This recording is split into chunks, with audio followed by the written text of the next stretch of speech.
amadini aratandukanye ariko umugambi nawo ni umwe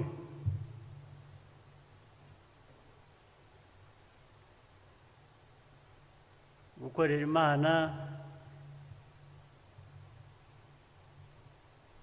nako ni ugukorera abantu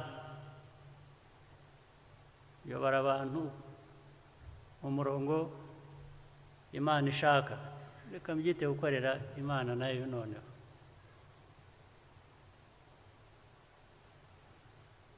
usibye bamwe barengwa baba bakorera Imana bageraho nabo bakaba Imana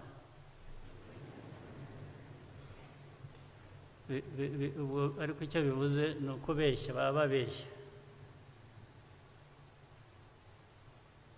ariko twese turi abantu b'Imana kandi banatubwira ko Imana ntirenganya ntisumbanya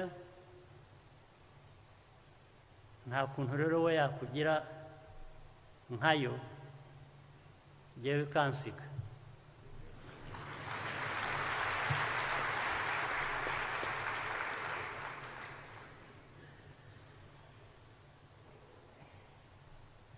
hari abantu bimaze igihe kinini abantu bakaza bakambwira ngo bamfitiye ubutumwa nkabakira na vuba aha ngaha ntabwo ari kera bambwira ko Imana yabatumye mbatega amatwi ariko nubwo mbatega amatwi ntabwo mbemera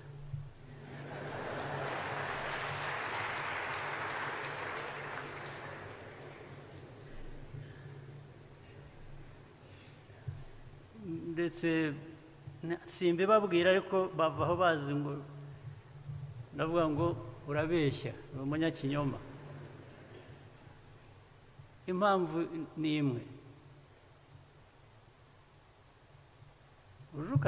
uje ukanyigisha imico myiza ukampa ibitekerezo byiza ndetse ukaba wanambwira aho nkosheje ukanyereka uburyo ubwo ari bwo ibyo nabyakira neza tukabigira n'impaka ndetse wenda nkaza kugeraho numva koko uri mukuri bigatuma nakubwira ko nemeranya nawe ndetse nkaba nahindura agiye uko natekerezaga cyangwa ibyo nakoraga ariko uje umbwira ngo watumwe n'Imana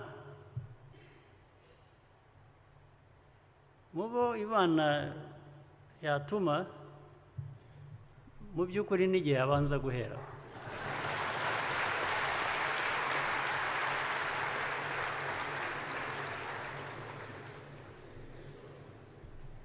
kuko mujya kuntora kuba umuyobozi wa RPF nkoresheje n'ururimi rwabo amagambo yabo ni ukuvuga ngo Imana yarabakoresheje murantora none se ari uko bimeze kuki ari imwe yatuma kandi ntintume cyangwa ntimbwire ibyo rero bimwe nahindi bubigereho ariko kambirangiza hano mujya kuko bijyanye n'umuco wa RPF na politiki ya RPF ntimugashukike uburyo bworoshye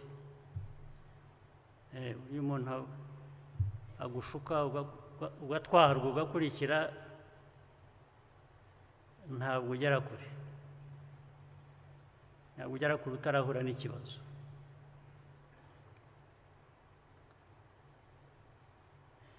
uburyo rero budasanzwe dukoresha haba muri RPF cyangwa ndetse no mu mikorere yacu muri rusange mu gihugu, niyo yatugeza kure. Naho iteka igihe cyose gukurikiza amabwiriza, kuvuga ngo hariya babigenza batya, mu kindi gihugu babigenza batya, natwe reka bari ko tubigenza, cyangwa babigenzaga batya,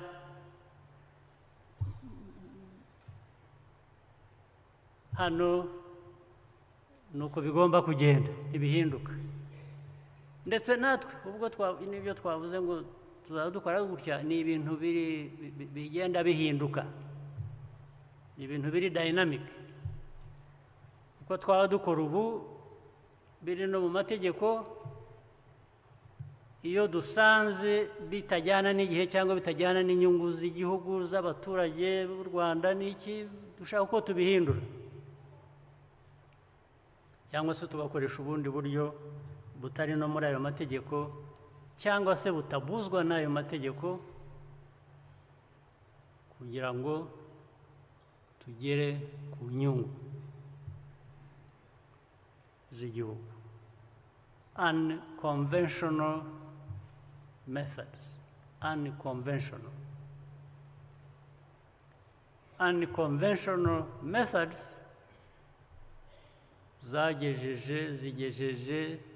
zizageza u Rwanda kure.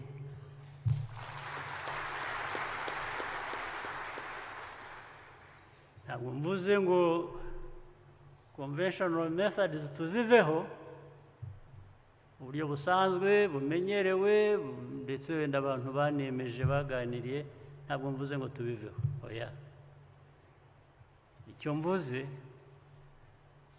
ukuvuga ngo dukwiye kurenzaho,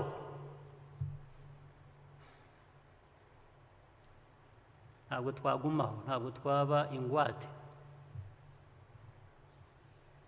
dukwiye kurenzaho tugakora ibindi. Niko igihugu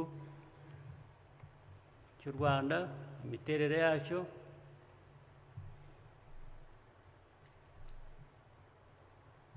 ubudasa bw'igihugu nicyo bidusaba. Ni nayo mpamvu rero twifuza imbaraga, ubushobozi, ubumenyi bwa buri wese,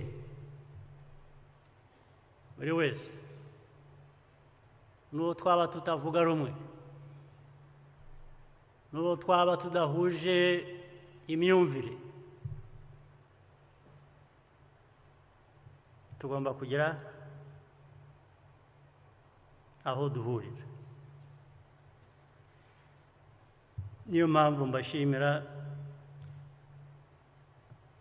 abo tudakora bimwe, abo tutumva kimwe,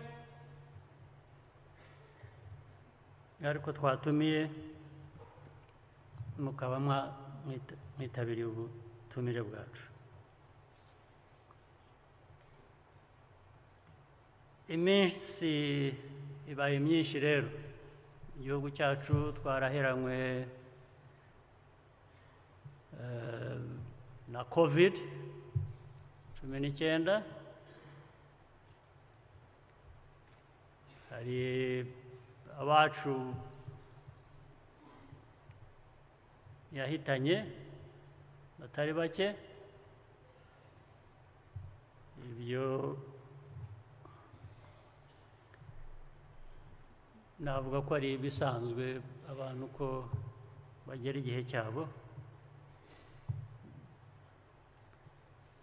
ariko kandi nagira ngo mbashimire ukuntu abantu bose, igihugu cyose cyabyifashemo, uburyo twakoresheje, ndetse nabwo navuga ko hari ibintu bimwe bidasanzwe twakoresheje, kubera ko iki cyorezo cyaraje gisakara isi yose, ndetse gitungura buri wese ku isi aho ariho hose. n'aba bandi twari tumenyereye ko aribo bagira ibisubizo bya buri kintu nabo byarabagoye. Ubwo ibyo nabyo byabaye nk'icyiza mu kibi. Icyiza mu kibi kuvuga ngo icyiza cyavuyemo twararinganiye.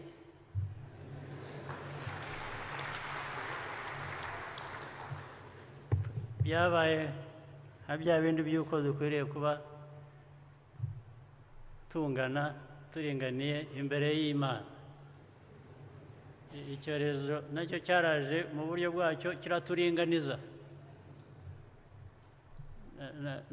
N'aba bandi twayaga tugana bafite ibisubizo bya buri kintu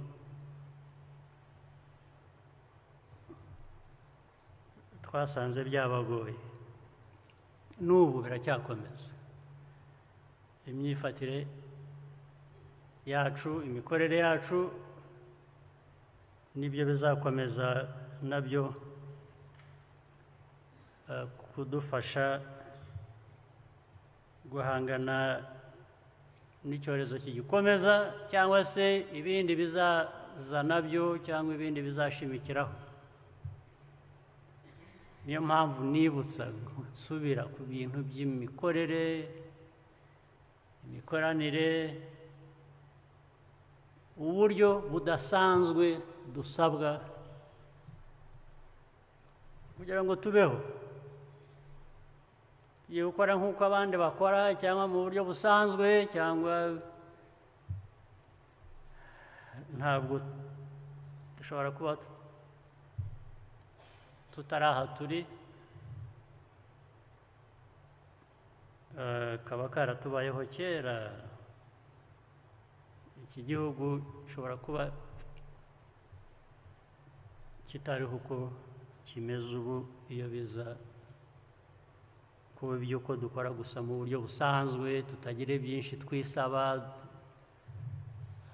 buri umwe asaba undi, tugashyira hamwe n'imitekerereze itandukanye. Muri icyo cyorezo no kurwana nacyo, ubu u Rwanda turi hafi kugera ku rwego aho dukora urukingo rujyanye n'icyo cyorezo, n'iyo ndwara. Ariko urwo rukingo cyangwa se ubwo bushobozi bwo gukora urwo rukingo bufitemo n'ubushobozi bwo gukora n'ibindi bihangana n'ibindi bibazo.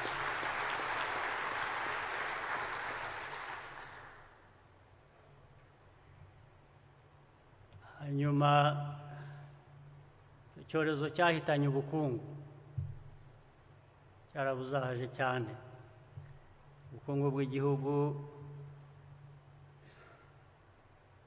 bwacu, ubukungu bwacu bwarazahaye, n'ubukungu ku isi hose nabwo bimera gutyo. Ariko natwe twese hano ibyo dushinzwe n'iby'ubukungu bwacu, tutibagiwe uko dukorana n'ibindi bihugu. Maze rero ibyo navugaga, no mu kibi havamo icyiza. Ibyo byose byabaye, ubundi biba bikwiriye ikikubayeho cyose kiba kiguye kuba kiguhwitura, ugatangira gutekereza. Ariko icyorezo uko cyaje, abantu bakajya muri lockdown, ibintu bigahagarara, nta bintu biva hanze twari tumenyereye gukoresha, nta bintu bisohoka, nta kwifungiranye mbese.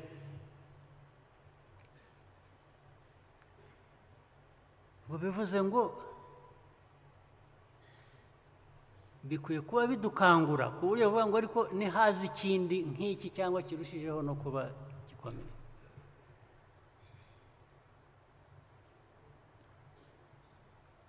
uba ukwiye gusubiza amaso inyuma ukavuga utari ku byo ubushobozi tudafite ubundi kuki tutabushaka kugira ngo ikindi kizajya kuza gisange dufite ubwo bushobozi. Ubwo ndagana ariko ubwo ibyo mvuga bifitanye isano n'ibindi biba ahandi ndetse n'ibyiyongereye kuri icyo cyorezo. Niba hajemo intambara ari mu bihugu duturanye, ari noneho no hirya cyane mahanga, izi ntambara za Ukraine, Russia,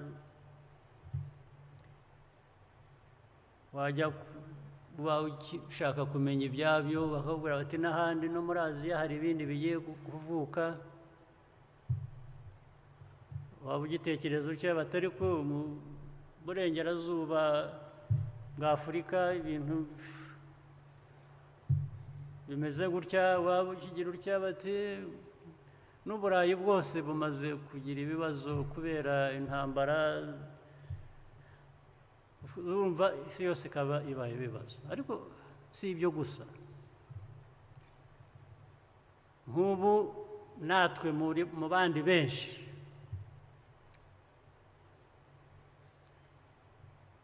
iyo ntambara yo Russia na Ukraine,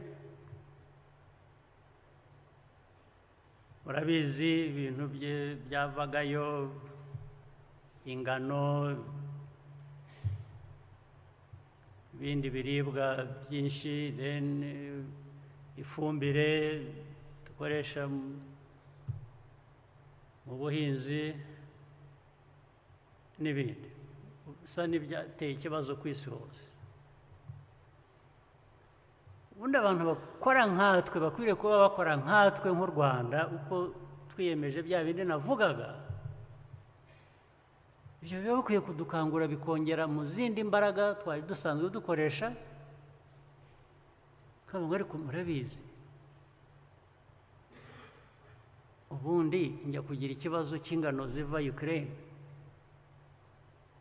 kuki tudahinga bihagije ku buryo umusaruro w'ibyo dukeneye w'ibyo kurya w'iki uba uhagije, ntibizabe ko habaye ikibazo muri Ukraine ubwo tugiye kwicwa n'inzara turapfuye. Kuki ibyo bidahera ko bijya mu mutwe wacu tukibaza icyo kibazo, noneho bigatuma imikorere ibyo dukora bigana muri iyo nzira yo gushakisha uko ntihaba ikindi kibazo, tutazicwa n'inzara, tutazabura ifumbire, tutazabura ibyo ari byo byose. Ubwo bivuze ngo tuributswa ibyo dukwiriye kuba dukora n'ibibazo tureba turi imbere kandi byavuyemo bitugiraho ingaruka tuzi. Niyo mpamvu twatekereje gukora urukingo cyangwa n'indi miti. Twakanguwe no kuvuga ngo ariko ubushize erega murabizi igihe urukingo rwari rukimara, mbere nta rukingo rwari ruhari, aho rubonekeye ba nyirabyo nyine baravuga ati mwe mutegereje tubanze, baratubwira ni nko kutubwira ngo erega ntidusa,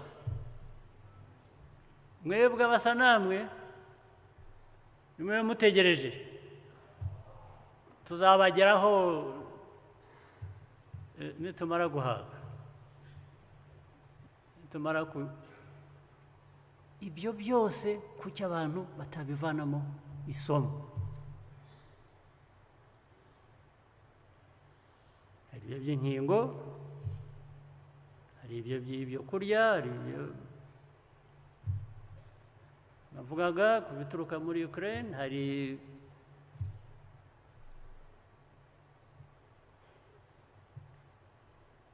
ifumbire, hari n'ibindi dukoresha, ariko noneho RPF, ndagaruka mu Rwanda, government, leta y'u Rwanda, abanyarwanda, private sector, abikorera, ndetse n'ab'izindi nzego n'ab'amadini, buriya bose badufasha mu nyigisho zo tugashyira iruhande imico mibi twibanira nayo, ndetse aba banyamadini bahora basubiramo batubwira ibidakwiye gukoreka, tukabishyira iruhande tukabivaho tukajya erega ku bijyanye n'ubuzima bwacu. Ibyo ni bijyanye n'ubuzima bwacu, ubuzima bw'igihugu, bw'abantu. Nakweretse ko biva ku Rwanda bikagera ku isi hose,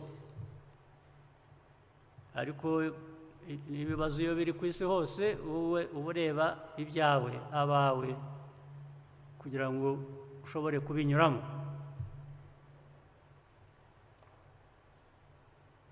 Ibyo dukora rero n'imikorere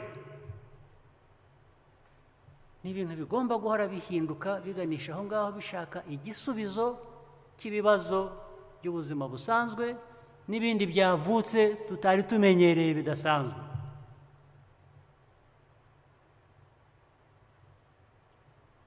Niko bigomba kugenda, nta kundi. Niba dushaka kubaho, niba dushaka kuba uko twifuza kuba, kubaho neza,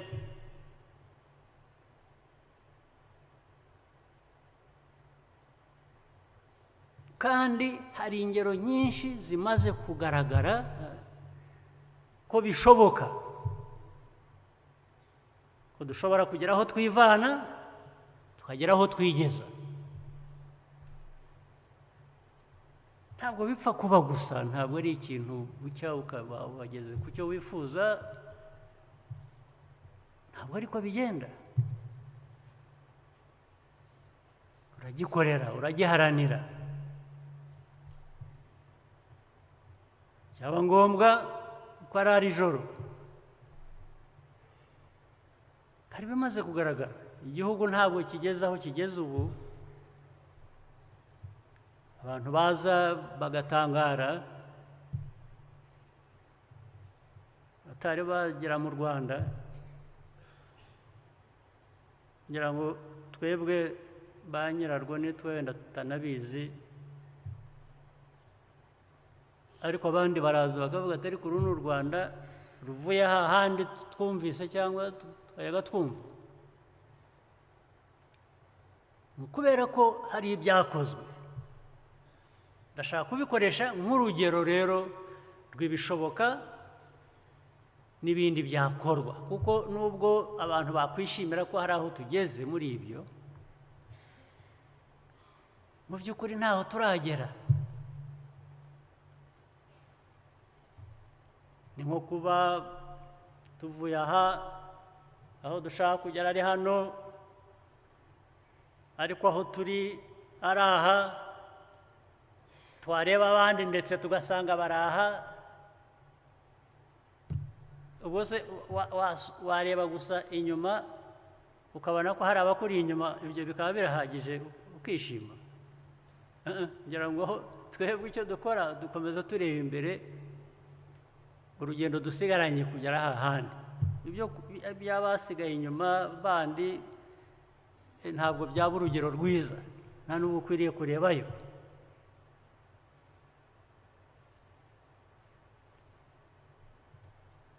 Rero ibyo byose impamvu bitatwibutsa, bitanadusaba ko duhinduka tugahinduka. Abangiza, barangara, bakora ubusa, abayobozi bagenda bakabyimba bakangana,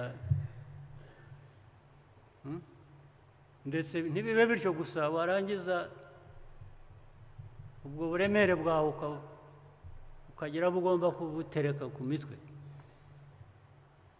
buri wese akamenya ko kanaka ageze aha,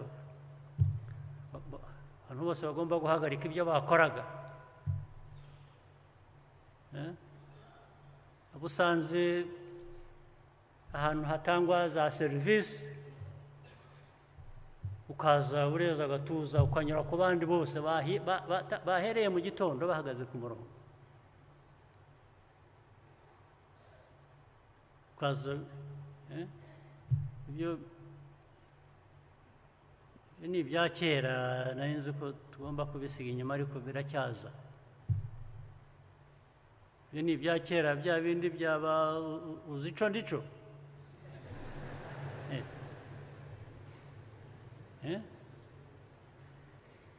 Numvise ko hari wabahaye igisubizo cyiza, arabura ngo uri ico ntazi.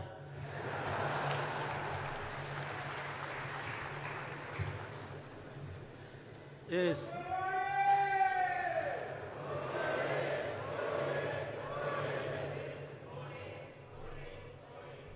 Ukora ibyo aba ari ico ntazi. Mubihagarike, mubiveho. Ibibazo dufite guhangana nabyo,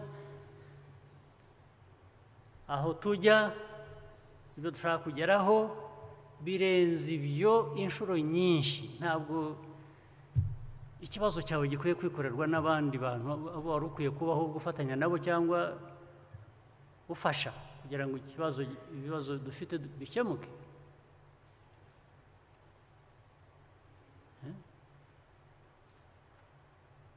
Niba ushaka serivisi ahantu, ubundi niyo mirongo yari ikwiye kuba dushaka uburyo icika, abantu bakabona serivisi batagombye kujya gutora umurongo. Ariko niba habaye gutonda umurongo, buri wese awutonde, cyangwa se kubera kuri igitangaza, hari uburyo wakwishyura. Ntabwo ari bituga mvuga, ntabwo ari ugutuga. Hari charges abantu bashyira kuri serivisi, hari icyo bashyiraho kugira ngo ukibone mu buryo bwihuse. Wishyure, ariko utagombye kujya kunyura kuba ari ku murongo. Ibyo mvuga ntabwo rero ari amagambo gusa, dukwiye no kujya dusuzuma buri gihe imikorere yacu, imico muri iyo mikorere yacu, ku buryo tunabihindura. Ntabwo ari ukubisuzuma gusa, bigomba guhinduka byanze bikunze. Igihe cyose twahuye n'abayobozi bantu, aho duhurira hose, haba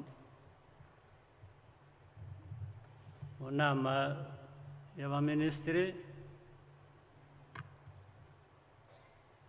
haba izindi nama ngirana n'abandi bayobozi, hari inzego z'umutekano,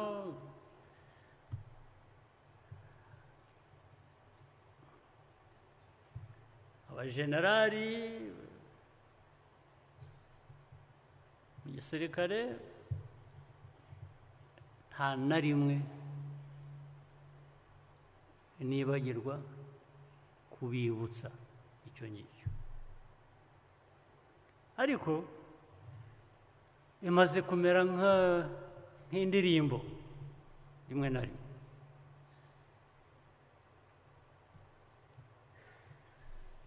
Umuntu akavuga kandi abantu bakemeranya nawe ko ariko bikwiriye kugenda, ndetse bagatanga n'ibitekerezo byiza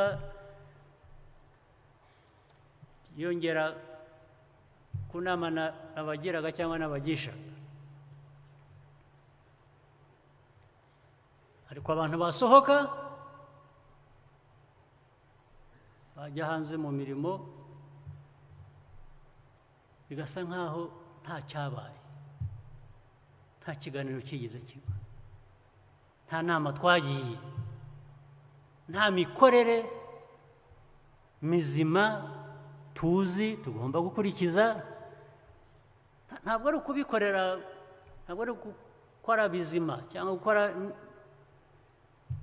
uko bikwiye kubera ko hari ushaka gushimisha.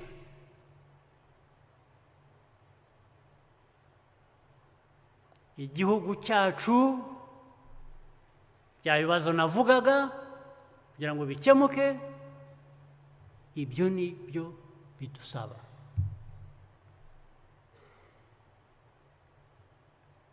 Ntabwo ari ikintu gikomeye kigoranye kumva.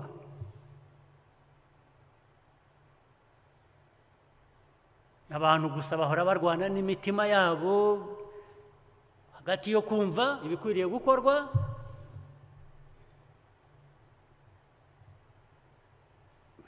n'inyungu zabo bwite. Hahora hari intambara. Asanga abantu benshi icyo kibi nicyo cyiganza kinesha imitima yabo. Ibyo bye birangoye guhora ndwana n'imitima y'abantu. Ntabwo nabishobora, nta bushobozi mfite.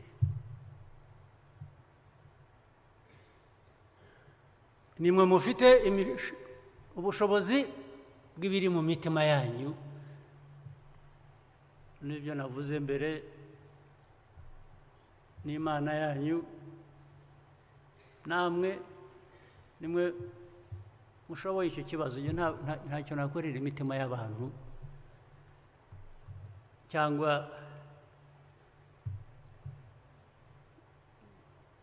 ubwenge bw'abantu bitajyamo.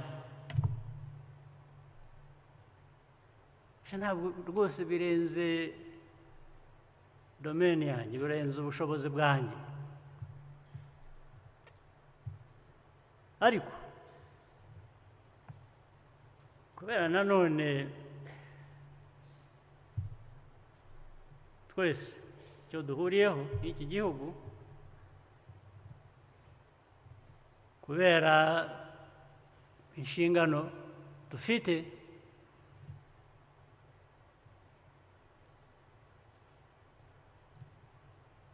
ntabwo twaterera iyo ngo tuvuge ngo reka ibintu byose umuntu yikorera ibyo ashaka n'umutima we n'Imana ye. Ibyo haba chaos. Ubwo ushaka chaos, ntabwo chaos ikemura ibibazo na rimwe. Hagomba kubaho rero uburyo bwo gukurikirana, uburyo guhagarika ibyo ngibyo bibi biba bidakwiriye kuba, kuko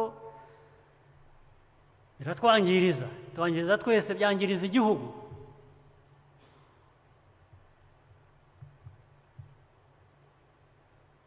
Ntabwo twese twahinduka abagomba gukorera umutima wawe, inda yawe idahaga. Ntabwo ibyo ngibyo bibaho. Ubwo havamo guhangana. Ikibi kigahangana n'icyiza. Icyiza kigomba gutsinda.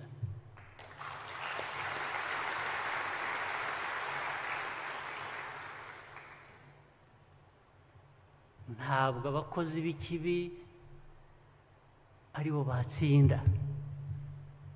Hari aho biba, hari aho byabaye. Ibyo ntibindeba. Ibindeba ni iby'aha ngaha iwacu mu Rwanda, mu Banyarwanda tuyobora. Inkozi z'ibibi rero zihanwa, zingingwa, zigira zite, zikanga, zo zigakomeza. Ntabwo zishobora gutsinda.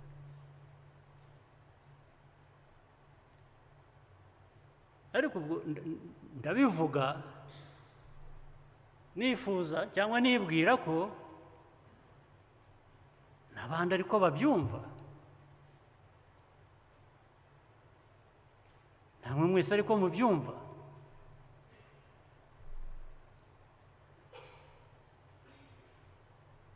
ariko kibi cyahora kigaruka kigenda kikagaruka kikajya umuntu mu nzego za leta mu kibuga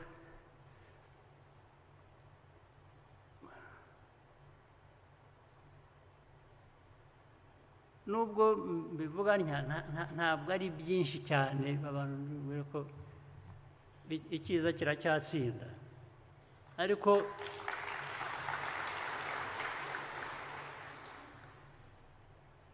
ariko ikibi iyo gikomeje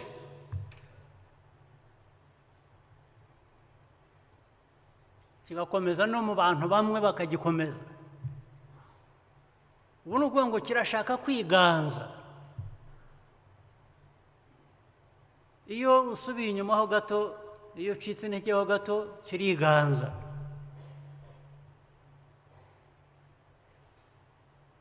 ntabwo rero bishoboka. mu byo navuga ngo dusuzume, twasuzumye n'ubundi n'ikindi gihe, n'uyu ni umwanya wabyo.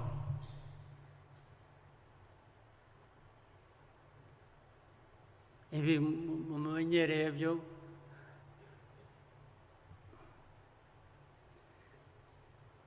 inkozi z'ibibi ku kazi mu nzego za leta bamubaza bati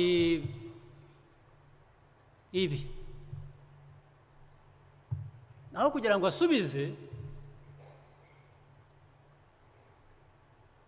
akabanza kuvuga, gutekereza uwamureze ninde wagiye kubivuga, ahubwo ninde udakwiye kubivuga.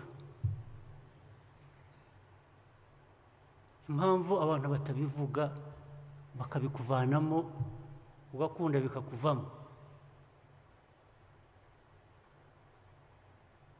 ikibazo ntabwo ari nde wagiye kubivuga, no, wakoze ibiki, wakoze iby'iki, bisobanure.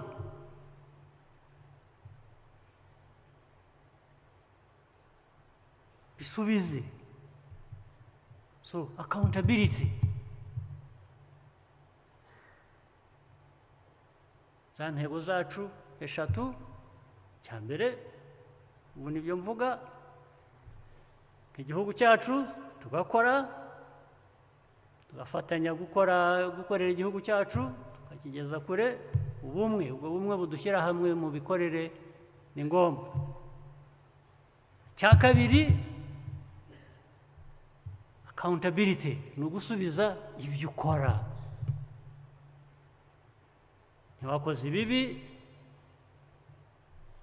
byumve nawe ko ari bibi, kandi abantu baba babyumva. ubikosore bitarabigera na kure. abonye amahirwe rimwe, wabwiwe. abonye ubwa kabiri, wabwiwe. kuki ugomba gutegereza andi mahirwe ya gatatu ukora cya kibi abantu bakubwira buri munsi? biba bivuze iki? cyangwa ubona ko abantu bakugira bati ntabwo ari uwabivuze, ntabwo ari uwagiye kubivuga, si cyo kibazo. ahubwo ikibazo kiba kutabivuga. bagenzi bawe bakakubona wangiza,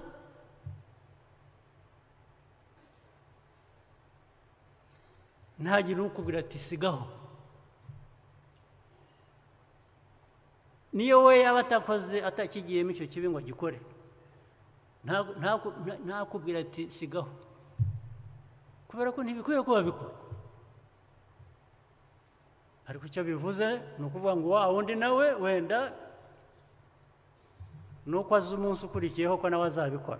niyo mpamvu atakubwira.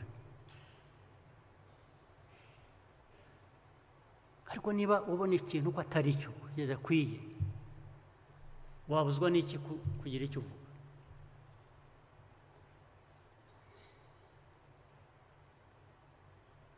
iyo conspiracy in silence ivuze iki? Ijyanye ite n'intego zacu n'ibyo tuvuga? Tugeza he?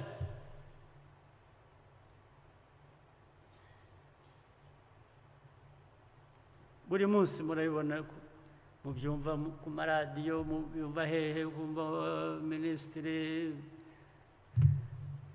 abajyanama ba leta iki beguye, bafashwe,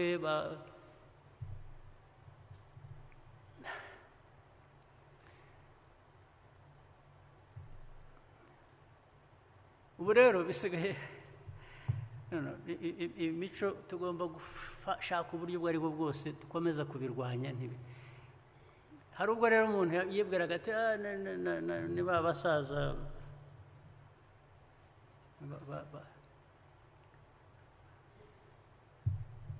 bakuriye muri politike mbi bagira imico mibi, niba bakora ubu bisigayemo bikorwa n'abana. Ndashaka kubwira urubyiruko ruri hano, urubyiruko ruri hano dukwiye kumenya ngo tubatezeho byinshi. Icyo gihugu cy'ejo, izo mbaraga hano z'uyu munsi, reka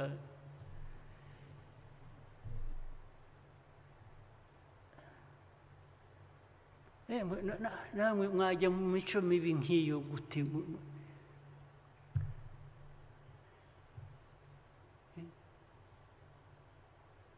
Kuki tudashaka uburyo dukora neza, dukora ibintu bizima, ufite ikibazo tukamufasha, ariko ibintu byo kuko iyo ukoze ibintu nk'ibyo mu nzego z'ubuyobozi, ntabwo ari ikibi gusa ukoze, niba ari ibyo wibye, niba ari ibyo wageze gute, ariko hari n'icyo cyizere umuryango nyarwanda wari ukwiye kuba uguha, cyangwa ufite icyo cyizere ubundi ufite, cyangwa wari ukwiye kuba uhabwa pe, uracyanze, urakijugunye, gitaye aho ushaka kugita. Koko birenze ibyo byo gusa amafaranga wanyereje cyangwa iki. Icyizere kigomba kujyana n'ubuyobozi. Byagenze gute?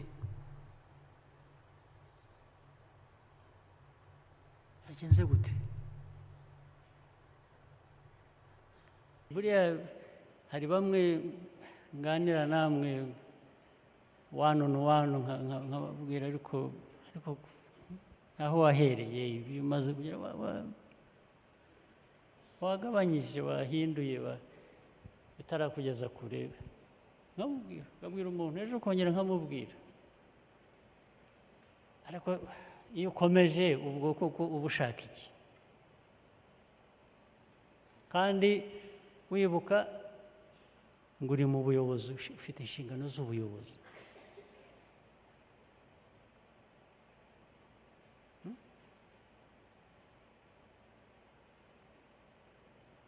Akaba nabumbaza, ariko buriya koko ibi wagiyemo, niba ari n'amafaranga wanyereje ngo wibye, ubu iyo utayabona wapfaga.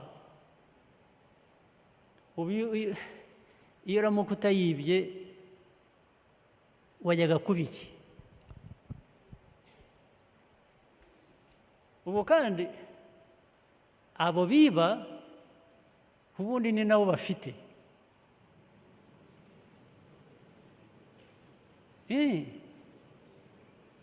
abaturage bacu tuyobora birirwa biyuha kuya bakora bagahera saa 12 saa 11 za mu gitondo bakageza za nimugoroba ntabwo bajya muri ibyo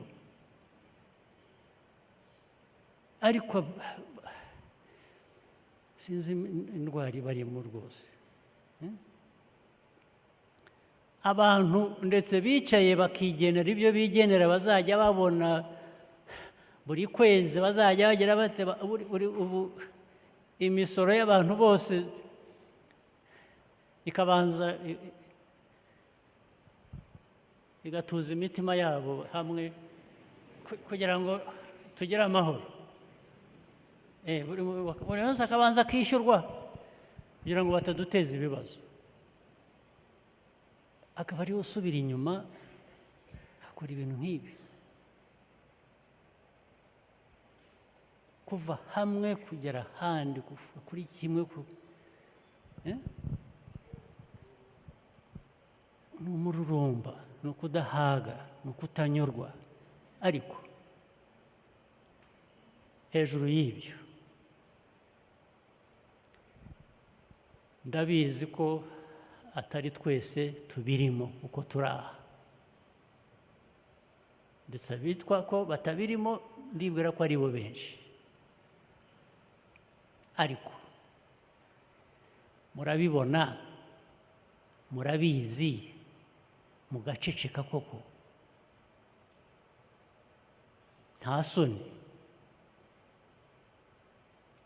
nta soni ukagira isoni zo kwerekana ikibi cyangwa kugihagarika cyangwa kubwira uwo wakibonyeho ukamubwira uti sigaho waba wananiwe kubibwira ukabibwira abandi ukavuga uti ariko ahangaha uyu muntu arangiza aratwangiriza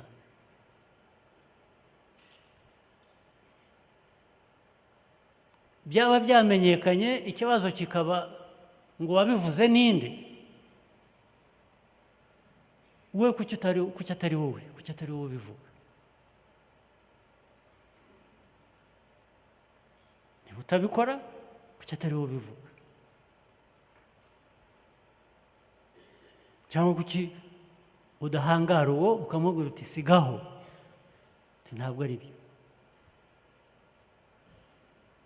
ibi ni isomo twahora dusubiramo buri munsi bitagira aho bigarukira hari abiyemeje kuvuga ngo mwe mujye muvuga gusa twe ibyacu kandi bazi ko ari abanyabwenge bazi ko ari ibitangaza bazi ko ibyo nabyo nibyo abantu bahinduye ngo mujye mu bintu byo kuba smart ubwo ari smart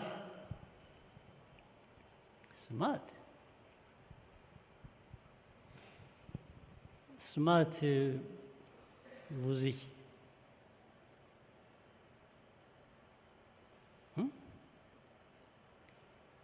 imico mibi mukabana nayo mukanga guhinduka koko